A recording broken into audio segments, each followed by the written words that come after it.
Good day everyone, it is Caitlin and today we are making pillow shams for the Hope Chest bedding.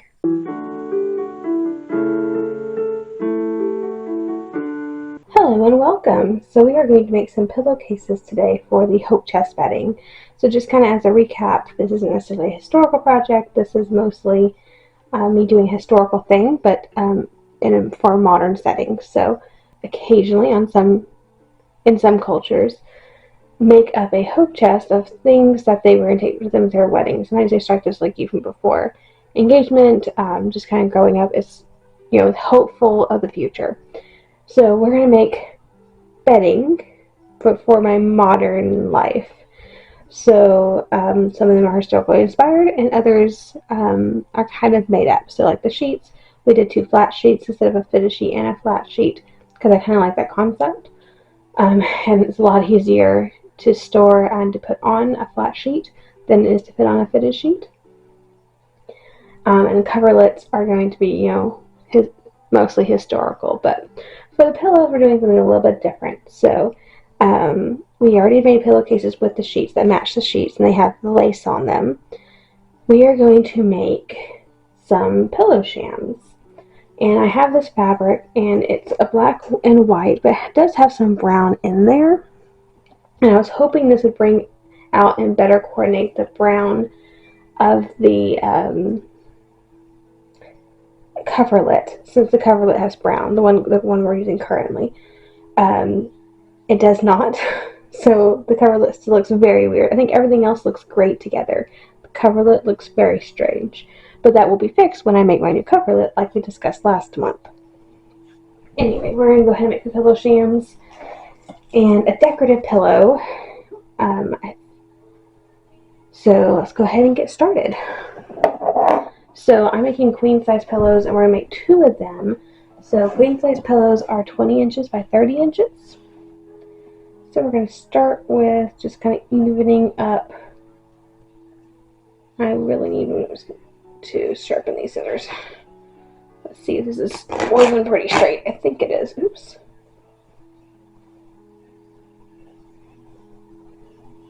Okay, it may be woven straight, but it is certainly not cut straight. Let's see.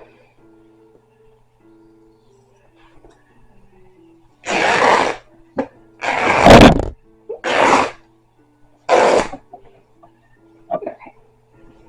Let's see if that's pretty straight on pattern. It is extremely straight. Perfect. Alright. So we're going to go ahead and cut the fronts first. And so we're going to need them. It's going to actually create a decent bit of waste. How am I going to do this without creating too much waste? Okay, so we're going to go and make it. So what we're going to do is the actual pillow sham and then not really a ruffle, but like an extra bit on the top. It's about 2 inches of top, bottom, all sides basically. As trim, but it's not going to be a ruffle. It's going to be a lot easier than a ruffle. We're kind of doing the easy way out here. That still looks halfway decent. So I need to cut it 4 inches longer than the 30 inches, but I also need to add a 1/2 inch seam allowance. So we're going to need to cut this 35 inches because there's a 1/2 inch seam allowance on either end. 5 inches. And for as far as how wide it needs to be, that's 20 inches plus the 4 plus another inch, which is 25 inches. So 25 this way. Okay, so there's a front piece. That's actually quite big, but again, there's like 2 inches on either side. That's bigger. Okay, so for the back, we're going to need it the 25 inches high. We don't need it as wide because we need it basically half as wide, because we're going to do the whole overlapping back so it's easy to get the pillowcase in and out. Instead of doing buttons and buttonholes or ties or anything like that, we're going to do the cheat method. So half of 35 is 17.5. We want a little bit of overlap and a good hem, so let's cut it 20 inches wide. Or however wide this is. It's just shy. It's just 19.5 inches. I can work with that. So it needs to be 25 inches long. And we need 2 of them. And I'm also going to need to cut this whole thing out again because we need, obviously, a second pillow. So we're going to cut the 30 out again. Sorry, the 35 out. Same height, so we're going to cut this where it was.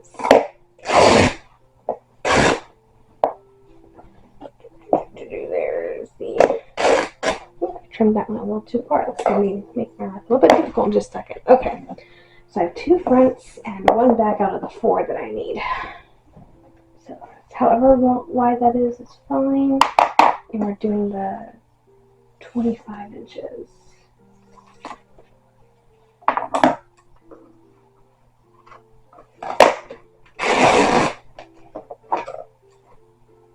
There's 2. That's not going to be long enough. I'm going to just rip that too far to be usable. Yep, that's just slightly too small. So we're going to have to use this other end, which is kind of a shame. So we can use this end. Let's see. I just want to make sure that it's the same. And again, I need 25 inches wide. And I need 1 more. So I need 1 more piece. Hopefully something over here is long enough. Okay, this will be good. I just need to even out this end. So that was not the most conservative cut I've ever done. That could have been a lot better in terms of fabric conservation, but I guess it is what it is. And I'm going to use a selvage edge so I don't have to fold it over more than once, but I'm going to fold that in, about an inch or so, inch and a half, somewhere in there, and just stitch right down that line on all 4 of them. That way we have finished backs. That should be the first step. Alright, so we are here at the sewing machine, and I have the big piece. And we're going to go ahead and put the little pieces on top. So I'm putting right sides together. So here's my the wrong side. Here's the right side. And we're just going to put this right here. Match up those edges. I'm going to stitch from here at the seam allowance width.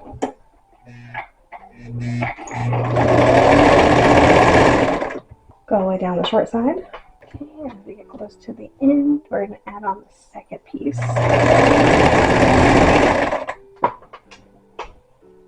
So again, right sides.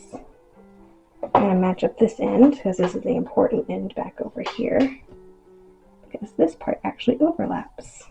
There we go. Oh, that was just in the nick of time.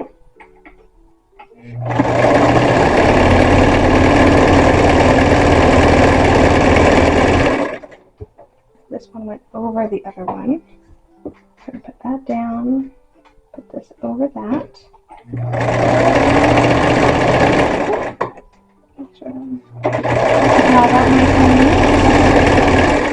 Go all the way to the end. And we have that sewn. It's just a cast off. And I have a sewn together pillowcase. So what we're going to do now is turn it inside out. And I'm going to iron it very well. And then we'll probably go ahead and use pins to mark where we'll sew next. It'll be easier.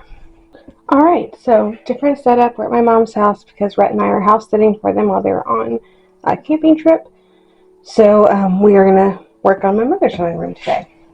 So what I'm doing right now is I'm measuring 2 inches from the edge all the way around the little pillowcase, or both pillowcases. This is after I ironed them, but apparently I didn't do a fantastic job. Luckily, I am using a plaid, so it makes it really easy once I measure it once to just go across that line. As long as I sewed it straight, it should be a straight line. Alright, this is one of my mother's sewing machines. The stitch length's pretty wide for right now.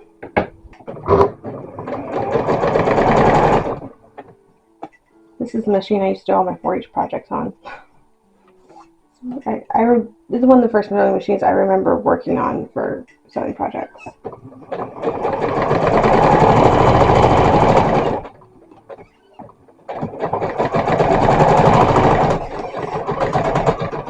But I also remember sewing, like already being a seamstress by the time she got this machine. So I know it's not the first machine I worked on.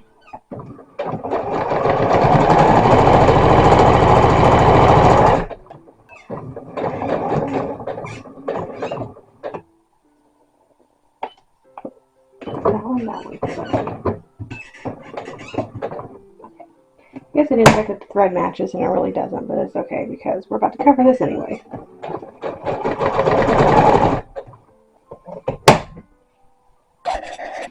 Alright, so this is the linen that we're going to be using for like bedroom curtains and the decorative pillow as well. So basically the bedroom colors are black, white, and green. So what I'm doing now is using a little bias tape maker to make myself some trim. Now this is not bias, this is just straight. I'm just folding in the ends so that I can put it on the pillows and it'd be nice and even and straight. So I am going to have to find a thread that matches this pretty well, which hopefully won't be too hard. Yeah, so the raw edge is going to the inside, and there's a nice edge, and it's all nice and straight and even and all the same size, and there's no fiddling, and no cursing, and no angry words. So I have some of these as well.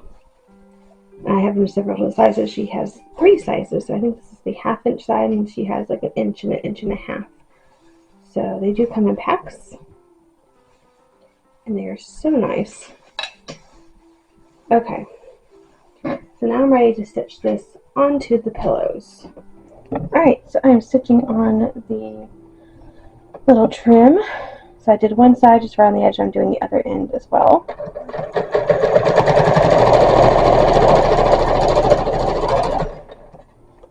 We have our little corners.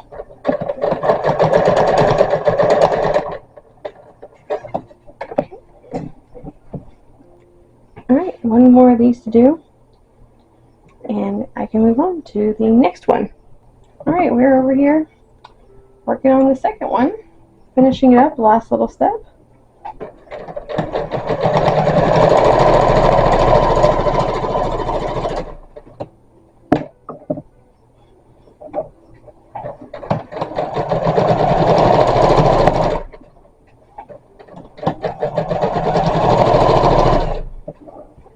After this, we're going to get out my notes on the decorative pillow and start working on that.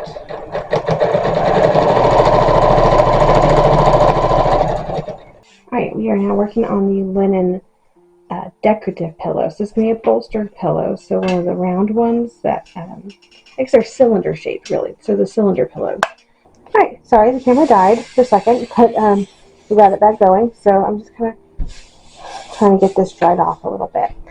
Anyway, so the fabric that we're choosing is the linen that we use to trim the other pillows, and we're using a pillow that's going to be 12 inches by 24 inches, but again it's the bolster pillow, so the circumference of that's going to be around just over 18 3/4 inches. It's between 18 3/4 and 19 inches. So what I did is I cut a big piece of linen that was 25 inches long because the pillow is 24 in, and then add the 1/2 inch nuance on the end, and then the I think I made it 25 inches because that's going to do the same thing we did with the pillow shams, as in we're going to have that little overlap to kind of get the pillow inside. So I want to make sure I added that, and then I did 2 end strips that were about 6 inches long because the whole thing is 12 inches wide, and I made it the whole rectangle of about the 19 inches, a little bit over. So what that means is that we're going to have to sew those pieces together, and I did get some trim, as you can see, so I thought I wasn't going to be able to, but when I remember I had this, I didn't have enough for both things I wanted, but I decided let's go ahead and get the pillowcases done. Then I'll just buy more for the other project. Which the other project is a second set of all the sheets, so have a spare for when I wash the first set. So I just needed more lace for the pillowcases like we did last time. Now I'm just trying to make it not so sopping wet right now. Make sure it's all nicely stretched out the correct way. So I think it's going to be easier to sew this on first before we do anything else with the other pieces. So we're going to sew this onto the big rectangle that's the main piece. Also, this piece of lace used to be brown. Soaked in OxyClean, and turns out it's not actually brown, which I figured it wasn't. But so it goes this way, and I have to decide how far from the edge I want the lace.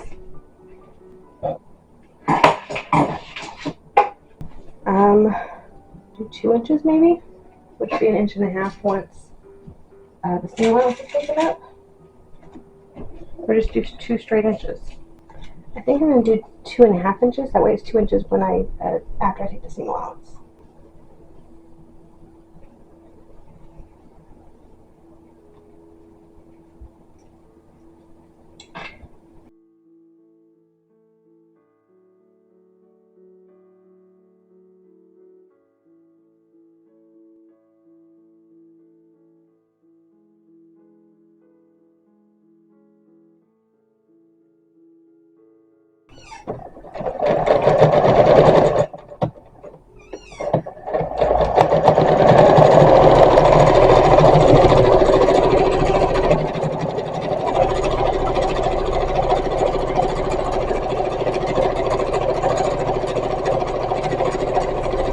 Did you check the turn leg with it in?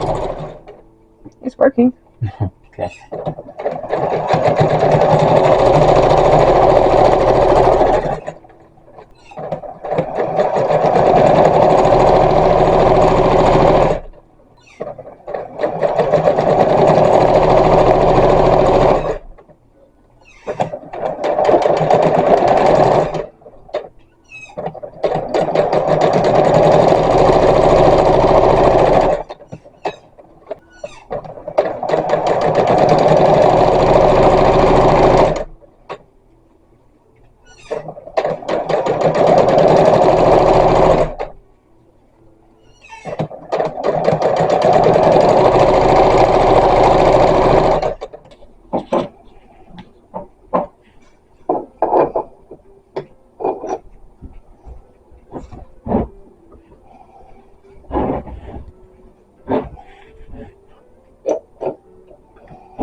here we are with our lovely pieces of bedding. So I'm quite thrilled with them. I think they turned out really good. Hopefully it'll tie everything together as far as what we worked on last month. So there's what the pillow shams look like. They are quite large, but they are the queen size ones, which is why we did it 20 by 30 as far as the pillow size, because I have one that is a queen pillow size. So, or I have pillows that are the queen size for these, the decorative ones. The other ones are the smaller ones. So yeah, those are the pillows. So they still look so huge to me. Like they just look so big. But I know it's going to fit them because I looked up queen pillow sizes and I have queen pillows. So, I mean, obviously, on the off chance that it doesn't, all I have to do is take off this bit and like move it in however many inches and it'll be fine. So, not a ton of work if that, but they should fit because, again, I looked it up. But yeah, hopefully that'll kind of tie everything in together with the black and the white and the green. And I think they turned out really good. I mean, they're simple, but they're still decorated, which is what I wanted. They should be easy to get on and off because of the back like that. So overall, I'm quite happy with these. I'm going to fold them up. I'm going to put this one just behind it right now. This one I am quite proud of. That turned out so cute. The lace was exactly what it needed as far as the decoration went. And that should tie in the actual pillowcases, like the ones that match the sheets, because they have the lace on them like that. So that'll just tie the whole bed set together. So that was a great choice. So I'm going to go ahead and order that pillow. I don't know where I'm going to put it right now, but I'm going to order it to make sure that it fits. But yeah, our little buttons on the very ends, that was a cute touch. And again, it's going to be super easy to get on and off. And if I find this is annoying, like it likes to pull apart, it shouldn't, because it should be tight enough. But in case it does, I can always, because I have so many of these, I can make buttons. I can make buttons small, I can make buttons big. So if I wanted to do like, button, that would hold it together, I could do that on those as well. I think this is going to take me getting them on the bed and looking at them and deciding whether that's worth it or not, or at least needed or not. And I won't know that for a while because we're not going to be using these, I don't think, until we get into a more permanent house setting. That's when we're going to be starting using it. I was hoping to use them beginning like now, but I think I'm going to hold on to them in that way when we move to somewhere else. We have something special to put on the beds, so it'll be a while before that actually happens. I think at least a few months. But yeah, so little bolster pillow, that's super cute. The lace is beautiful. I have enough of it to do something else. I don't know what we're going to do with it. There's not enough to do another set of sheets, or at least not quite. There's at least enough to do one. I don't think there's enough to do two. I'll have to look at that. But I'm sure I can put it on kids' clothes or kid petticoat or something. I'm sure it can go on something. I'll find a use for it. But yeah, I think that's just about it. So we made pillow shams today. A lot more work than we did last month, because last month was literally just talking about bedspreads. So at least we got to do projects this time. That's super helpful. But I like how they turned out, so I think they're adorable. They should definitely look good on the bed. It'll look really good when we get our brand new coverlets done eventually, when I get a loom, because the black and the white will really help tie things together, I think. So that's super exciting. But with all that being said, if you enjoyed the video, please like and subscribe to the channel. And as always, have a fantastic week, and I'll see you back here on Monday.